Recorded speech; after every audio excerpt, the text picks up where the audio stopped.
Herkesi salamlayıram.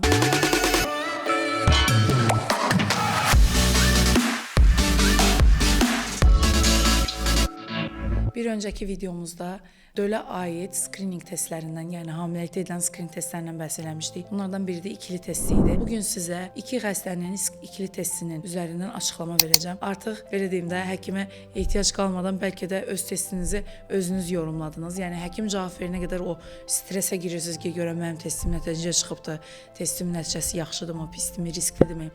Artıq mənim bu videomdan yəqin ki, siz öz testinizə baxanda riskli çıxıb çıxmadığını diaqnoz qoya biləcəksiniz və yaxud da bu videoya baxaraq öz testinizi yorumlaya bilərsiniz. Burada deməli iki xəstə üzərindən gedəcəyik. Birinci xəstəmizin nəticəsi risksiz bölgədə çıxan, yəni aşağı risk bölgəsinə çıxan bir pasiyentin nəticəsidir. Bu ekrana gedəcək. Bax bu. Bu gedəcək ekranda. Bugün iki xəstənin üzərindən ikili testi yorumlama eləyəcəyik. Testlərin birinin nəticəsi aşağı risklidir, birisi isə yüksək riskli çıxıbdır. İlk öncə aşağı riskli testin yorumlamasından başlamaq istəyirəm. Burada bizim rəngli göstərən bir qrafikimiz var. Bu grafikdə deməli orada baxsanız yazıb ki, risks at sampling date yazıb. O bölgənin altında yaş riski yazıbdır, age risk. Age risk 1'in 892'yədir. Biyokimyəvi risk yazıb altında 1'in 6247'yə. Sonra kombinə risk yazıb 1'in 10.000'in altında və trizami 1318 və antinöral tüp defekti yenə 1'in 10.000'ə yazıbdır. Burada yaş riski nə deməkdir? Xanımın burada yaşı 26.5 yaşdır.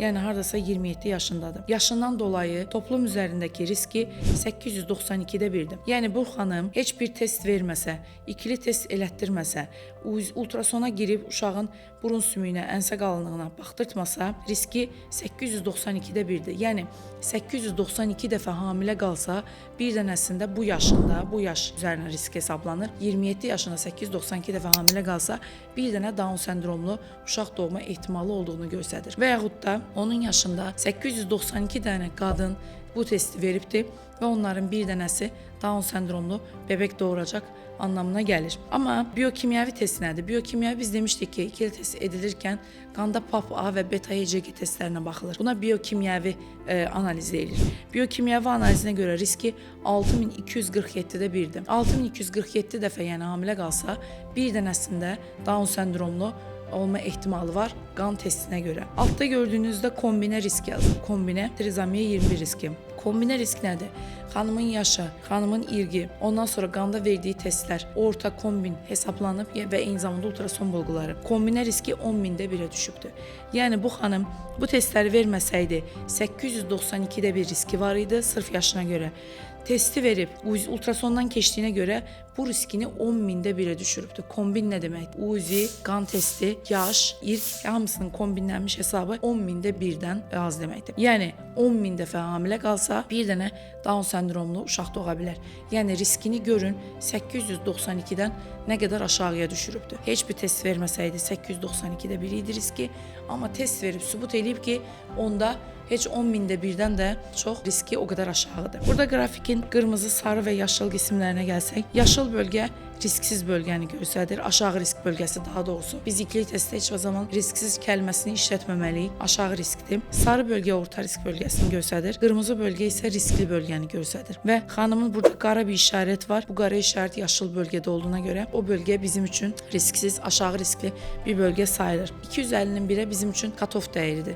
Yəni xanımın dəyəri 1'in belə deyim də 150'yə gəlsə, qırmızı bölgəyə keçdiyinə görə riskli bölgə sayılır. Bu zaman ikili testdə risk çıxıb, yanaşı olaraq başqa bir test mütləq edilməlidir. Ya DNA, ya amniyosentez. Sarı bölgədə olması, yəni 1'in 250 ilə 1'in 1000 arası dəyərlər orta risk bölgə sayılır. Və orta risk çıxan xanımlara biz DNA testi, yəni NIPT testi yaptırmağı məsləhət görə bilərik. Etdirməyə də bilər. Amma məsləhət görüb edilməsi daha uyğun olardı. Yaşıl bölgədə isə hər hangi bir ek testə ehtiyac görmədiyimiz anlamına gəlir. İndi isə ikinci bir qrafikdə digər bir xəstəmizin, riskli çıxan bir xəstəmizin haqqında tez qısaca məlumat vermək istəyirəm. Baxın, xəstəmiz 19 yaşındadır. 18.6 yaşı var. Əslində belə baxanda nə qədər gənc yaşı var, deyilmi? Yəni biz bunda risk gözləməməliyik belə baxanda. Xanımın yaş riski 1-in 1100-ədir. Yəni heç bir test verməsə, heç bir ultrason müayinədən keçməsə, qan analizi verməsə 1100-də 1 riski var. Amma ultrason müayinəsindən keçib, eyni zamanda da biokimyəvi, yəni qan analizi verib, qan analizindəki riski 96-ya 1-dir. Yəni xanımda muhtemelen, çünki ikili testdə biz 2 parametrəyə baxırdıq, PAPA və beta ECG. Bu testlərdən birinin qandakı dəyəri yüksəkdir və yüksək olduğuna görə biokimyəvi riski yüksək çıxıbdır. 96-ya 1. Yəni bu biokimyəvi analizə görə 96 hamiləliyindən bir dənəsi Down sendromu olacaq. Yadınıza gəlirsə biz cutoff dəyəri 250 götürmüşdük. 250-nin üstündəki dəyərlər riskli, 250-nin altındakı dəyərlər risksiz. Yəni 251 risksiz bölgəyə girir, amma 249 riskli bölgəyə girir. Çünki 250 bizim üçün cutoff dəyərdir. Xanımın da testi 1-in 96-ya gəlib, yəni 250-nin üst tərəfində gəlibdir. Ona görə də riskli bir nəticə hesab edilir bu. Riskli nəticə hesab edildiyinə görə bu xanıma mütləq yanaşı olaraq NIPT testi, DNA testi və yaxud da amniyosentez mütləq məsləhət görülməlidir. Kombinə testinə baxarsaq əgər, kombinə testi 1-in 260-a gəlib. Düzdür, 250 cutoff dəyərinin altındadır, 260-dır. Amma cutoff dəyərə yaxın bir dəyər olduğuna görə, sarı bölgədə olduğuna görə bu xanıma DNA testi və yaxud da NIPT analizi və yaxud amniyosentez göbəkdən su alma işləmi məsləhət görülə bilər. Yəni baxılanda əslində bəzən elə bizim həkimlərimizin çoxu da bu testləri yorumlamaqda çətinlik çəkirlər. Şunu unutmayaq. Bu testlərin riskli çıxması sizin uşağınızda Down sendromu olduğu anlamına gəlmir. Bu test sadəcə tarama riskidir. Bu testdə %100'lük bir nəticə yoxdur. Yəni testin doğruluq faizi 90-92%dir. 90%-yə, yəni 100 xəstəyə bu testi eləyirik, 90%-də düzgün nəticə verir. 10%-də yanıla bilər. Bu 10% yanılma necə ola bilər? Uşaq sağlamdır, xəstə göstərə bilər, Down sendromlu göstərə bilər və ya uşaq Down sendromludur, sağlam göstərə bilər. Ona görə də bu testlərin diaqnoz testi kateqorisinə keçmir, tarama testi kateqorisinə keçir. Riskli çıxması uşağınızda Down sendromu olması anlamına gəlmir. Bunu mütləq həkiminizlə məsləhətləşin və həmən pessimizmə qapılmayın. Lazımdırsa əlavə tarama testi edərək testin dəqiqliyini mütləq yoxlayın. Dinlədiyiniz üçün təşəkkür edirəm. Videonu bəyəndiysəniz əgər, şərhlərə mütləq suallarınızı yazın, videonu bəyənin və kanalımıza abunə olmağı unutmayın.